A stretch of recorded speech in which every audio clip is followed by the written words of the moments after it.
السلام علیکم، welcome to reach and time. آج ایک نیو ویڈیو کے ساتھ فیضان علی آپ کے سامنے حاضر ہو گیا۔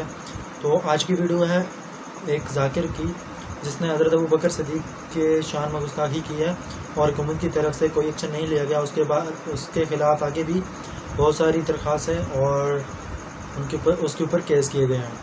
تو اس سے پہلے کچھ ٹائم پہلے ماروی سربند نے حضرت عیسیٰ علیہ السلام کی شان میں گستاخی کیا، لیکن حکومت کوئی ایکشن نہیں لے رہی۔ تو پہلے دیکھتے ہیں ویڈیو، باقی بات بعد میں کرتے ہیں۔ تو نیکسٹ آج میں تمام ثبوت آپ لوگوں کے سامنے لایا ہوں۔ گزشتہ روز ایک کمرشل ذاکر نے اسلام آباد میں سیدنا صدیق اکبر رضی اللہ تعالیٰ عنہ کی شان میں گستاخی کی۔ پاکستان ایک نیوکلیئر اسٹیٹ ہے اور یہ واحد اسلامی ریاست ہے جو اسلام کے نام پہ بنی اور مسلمانوں کی واحد اٹامک پاور رکھنے والی یہ ریاست ہے، جس پہ اسرائیل، امریکہ، انڈیا اور تمام anti Pakistan, anti Islamic element جو دنیا میں کام کر رہے ہیں، ان کی حت الوسع کوشش ہے کہ پاکستان کو ڈی اسٹیبلائز کیا جائے، پاکستان کو لسانیت کی بنیاد پہ تقسیم کیا جائے، پاکستان کو صوبائیت کی بنیاد پہ تقسیم کیا جائے اور پاکستان کو فرقہ وارانہ فسادات کی بھینٹ چڑھا دیا جائے۔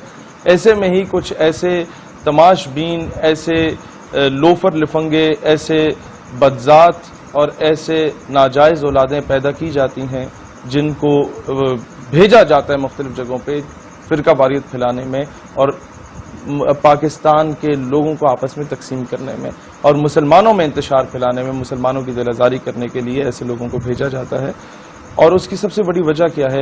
یہ گستاخی کیوں کی گئی؟ کیونکہ اس سے پہلے قانون عمل میں نہیں آیا۔ اس سے پہلے کئی کیسز رپورٹ کیے گئے، ایف آئی اے کے سائبر کرائم ونگ میں پاکستان ٹیلی کام اتھارٹی کو ساتھ بھیجا گیا، لنکس ان کے بلاک ہو جاتے ہیں، وہ لوگ پکڑے نہیں جاتے، ان کو پکڑنے سے پہلے ان تک رپورٹ پہنچ جاتی ہے کہ جناب آپ کے خلاف کارروائی ہو سکتی ہے، اپنے اکاؤنٹ بلاک کرو۔ وہ بلاک کر دیتے ہیں، ثبوت مٹ جاتے ہیں اور وہ لوگ باہر ہوتے ہیں، وہ آئی ڈی چینج کرتے ہیں اور پھر گستاخیاں کرتے ہیں اور پھر مسلمانوں کی دل آزاری ہوتی ہے، پھر سڑکیں بلاک ہوتی ہیں، پھر دھرنے ہوتے ہیں، پھر کہا جاتا ہے ملک کے معاشی استحصال میں ہے اور کوئی اس طرح کا نا خوشگوار واقعہ ہوتا ہے تو ہم ایف اے ٹی ایف کی زد میں بھی آ جاتے ہیں۔ اور ان ساری چیزوں کا ذمہ دار کون ہوتے ہیں؟ وہ لوگ ہوتے ہیں جو ان کو پروٹیکشن دے رہے ہوتے ہیں گورنمنٹ میں بیٹھ کے، وہ لوگ ہوتے ہیں جو ان کے خلاف قانونی کارروائی نہیں کرتے۔ سب سے پہلا کیس آپ کے سامنے لاتا ہوں جو گستاخ رسول کا، گستاخ صحابہ کا اور گستاخ اہل بیت کے تمام کیسز میں نے اکٹھے کیے پچھلے 2 سال کے، صرف میں آپ کو ڈیٹا دکھا رہا ہوں اور وہ بھی کچھ جو مجھ تک پہنچے۔ 1 مارچ 2019 کا یہ کیس ہے اور یہ ابھی تک اس پہ کوئی کارروائی نہیں کی گئی، اس بندے کو نہیں پکڑا گیا۔ دوسری جو درخواست جمع کرائی گئی تھی وہ 2 جنوری 2019 کا کیس ہے، 7-8 یوٹیوب کے لنکس یہاں پر دیے گئے تھے۔ وہ بندہ جو تھا وہ ابھی تک باہر ہے، اس کے خلاف کوئی، میں نام اس لیے نہیں لے رہا کیونکہ یہ لوگ جن کے نام لیے جائیں گے ویڈیو میں، یہ پھر باہر اسائلم کے لیے اپلائی کر کے باہر دفع ہو جاتے ہیں اور امریکہ اور تمام ملک دشمن عناصر ان کو پال پوس کے بڑا کرتے ہیں، جس طرح قادیانیوں کے ساتھ ہوا، اسی طریقے کے دیگر۔ تو آپ خود دیکھ سکتے ہیں ایک لائیو رپورٹس ہیں، لائیو اس کی پراپر درخواستیں دی گئی ہیں، لیکن اس سے پہلے ان کے چمچے گورنمنٹ میں بیٹھے ہوتے ہیں جو رشوت لے کر یا جیسے بھی ان کو پہلے ہی بتا دیتے ہیں کہ آپ کے پاس آپ کے خلاف درخواست ہے، تو وہ اسی وقت یوٹیوب سے لنک بلاک کر دیتے ہیں، تو یا اس ویڈیو کو ڈیلیٹ کر دیتے ہیں، جو بھی آپ کہہ لیں۔ تو اگر ایسے ہی چلتا رہا تو پھر آپ لوگ کہتے ہو کہ مسلمانوں نے قانون کا احترام نہیں کیا، تو یہ مسلمانوں کا کنٹری ہے، پھر بھی آپ کہتے ہو کہ مسلمانوں نے احترام نہیں کیا، گستاخ رسول کو انہوں نے قتل کر دیا۔ ابھی جو پیچھے کیا تھا جس میں وہ قادیانی کو قتل کیا گیا، اس کو مار دیا گیا، کیوں مار دیا گیا؟ آپ لوگوں کو جب اس کے بارے میں پراپر سب کچھ ثبوت سب کچھ کلیئر ہوتا ہے، آپ پھر بھی ایکشن نہیں لیتے، آپ پھر بھی باہر کی سنتے ہو، پاکستان اور اسلام کی کوئی اہمیت آپ کے سامنے نہیں رہتی، پھر آپ کہتے ہو کہ مسلمانوں نے قانون ہاتھ میں لے لیا۔ اگر آپ اتنے ہوتے تو ان ویڈیوز سے پہلے آپ ان کو پکڑ کر اندر کر دیتے اور دوبارہ وہ باہر نکلنے کے قابل نہ ہوتے۔ اس سے یہ پتہ چلتا ہے کہ آپ لوگ بک چکے ہو، یہ پورے کا پورا سسٹم خراب ہو چکا ہے، ان سب کو چینج کر دینا چاہیے اور بالکل ان کو جو ایکشن نہیں لیتے ان کو سیٹوں سے اٹھا کر ان کو جیل میں پھینک دینا چاہیے۔ تو اگر آپ ایکشن لیں گے تب جا کر اسلام اور پاکستان اور مسلمان قانون کو ہاتھ میں نہیں لیں گے۔ اگر آپ ایکشن ہی نہیں لیں گے تو پھر ہمیں خود قانون اپنے ہاتھ میں لینا پڑے گا۔ کفار کے ساتھ بھی کیا جاتا ہے۔ اچھا، پھر تیسری درخواست جمع کرائی گئی 3 جنوری کو دوبارہ آئی اور اس میں یہ مزید یوٹیوب کے لنکس دکھائے گئے اور وہ سائن بھی ہو گیا, سیکشن آفیسر تک پہنچ بھی گیا, لیکن قانونی کارروائی نہیں کی گئی. پھر جناب اگلا کیس آپ کے پاس آتا ہے 21 مئی 2020 کا, جس میں رسول اللہ علیہ الصلوۃ والسلام کی شان مبارکہ کے خلاف اور صحابہ کرام کے خلاف شدید غلط قسم کے الفاظ استعمال کیے جاتے ہیں. یہ کیس تب کا ہے اور اس پر بھی کوئی قانونی کارروائی ابھی تک نہیں کی گئی.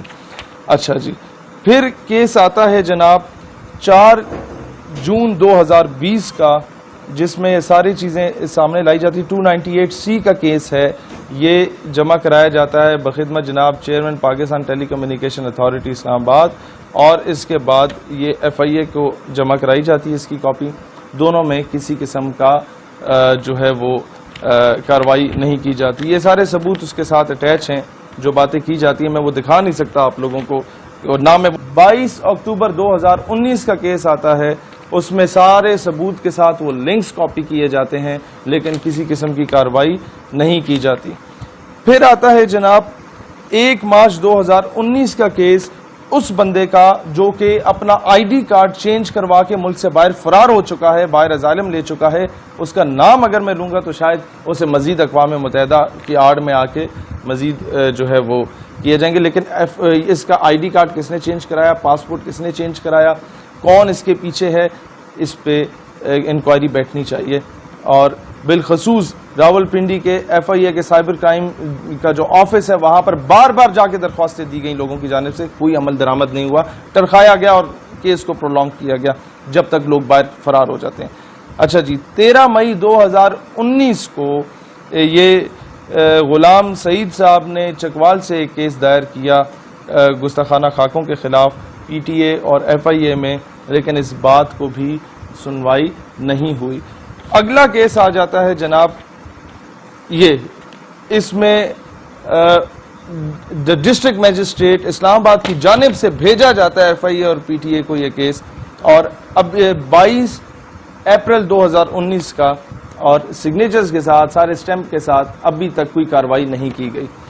پھر جناب اگلا کیس آتا ہے آپ کے پاس 11 جولائی 2019 کا, اس میں بھی, اور اس پہ لکھا ہوا ہے the matter may be assigned top priority, اور یہ بھیجا جاتا ہے government of Pakistan ministry of interior سے, یہ آپ کے انٹیریئر منسٹر کی جانب سے بھیجا جاتا ہے, اور جو بھیجتا ہے وہ یہ آپ کے سامنے ہے, لیکن کوئی کارروائی ابھی تک نہیں ہوئی. 11 جولائی 2019 کی بات تھی اور ابھی 2020 کا اگست چل رہا ہے جناب.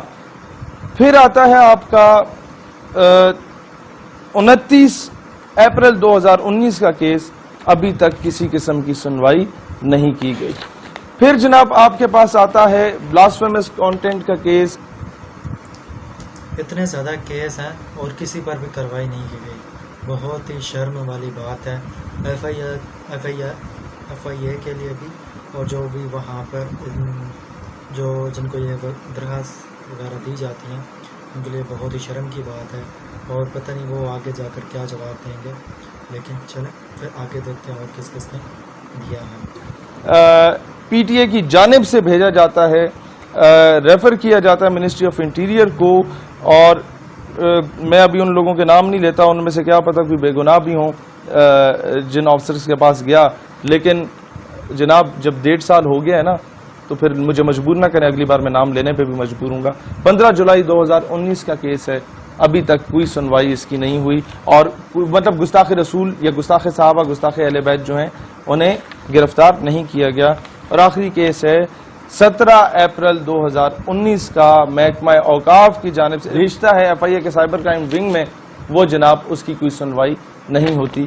یہ آپ کے اسلام آباد کے وہ کیسز ہیں جن پہ سنوائی نہیں ہو رہی, اور جب ان پہ سنوائی نہیں ہوتی تو لوگوں کو موقع ملتا ہے کہ ہمیں تو لگام ڈالنے والا یہاں پر کوئی موجود ہے ہی نہیں, لہٰذا کسی بھی صحابی رسول کی یا اہل بیت کرام علیہ السلام میں سے کسی کی شان میں یا رسول اللہ علیہ السلام کی شان میں اگر کوئی گستاخی کرتا ہے تو وہ کھلے عام کرتا ہے, اسے اس چیز کا خوف نہیں ہوتا کہ ہمیں پکڑا جائے گا یا نہیں پکڑا جائے گا.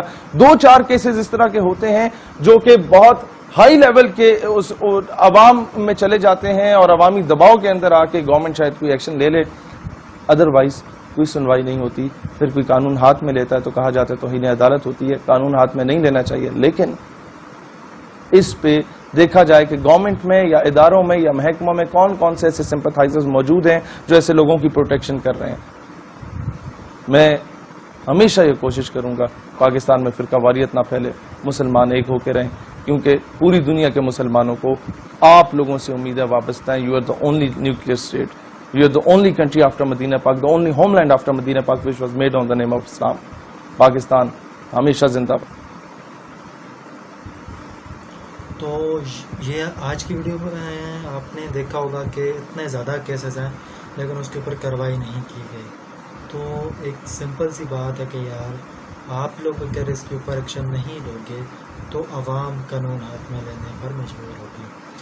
اگر پھر کوئی بھی اس کے علاوہ مسلمان اس کے بارے میں خود ایکشن لینا سٹارٹ ہو گئے تو پھر قانون کیا پورا پاکستان خراب ہوگا. اس لیے فرقہ واریت نہیں ہونی چاہیے. اور پہلی بات ہے اگر آپ کسی کے بارے میں بات کر رہے ہو تو پہلے اپنے آپ کو دیکھو کہ آپ کی اتنی اوقات ہے کہ آپ کسی کے بارے میں بات کر سکیں. تو آج کی ویڈیو میں صرف اتنا ہی تھا. ملتے ہیں نیکسٹ ویڈیو میں. ابھی کے لیے اللہ حافظ.